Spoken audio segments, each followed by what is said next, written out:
hello good morning केमती अच्छी सकाळु देखिपे मुझे रेडी ही आज बाहर जाइए मामन को लेकिन गोटे अर्जेंट काम कारण मामन ए 3+ हो गला आम घर पाखरे किसी डिस्टेंस रे केवी रो स्कूल थिला सेठी आमे मैनेजमेंट रे बे कथावाई जाइलु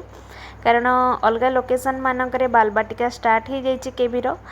एटा जेहेतु मुझे जगतसिंहपुर डिस्ट्रिक्ट आपन को देखौची ए कैंपस देखि परथियो बहुत बड़ कैंपस तांकर एठी बालबाटिका स्टार्ट हेनी पिला मानकर से विषय टिके ऑफिस रे कथा है कि आसलु तापरे फेरला परे मामून रो आज टिके माने रूटीन चेकअप करेबार थिला से टिके बे खाइबा पीबा बहुत नेग्लेक्ट करूची बिल्कुल खाइबा को इच्छा होनी ताकू एटा एक्चुअली ग्रोथ फेज में भी हो पारे बट जेहेतु आमे टिके कॉन्शियस थिलु तो ताको एबे हॉस्पिटल नहीं के आसी टिके देखैबी डॉक्टर को पाखरे से पूरा इम्पेशेंट हो गलानी वेट करी करी एनीवे ताको टिके देखैकी सेठु मु आनिली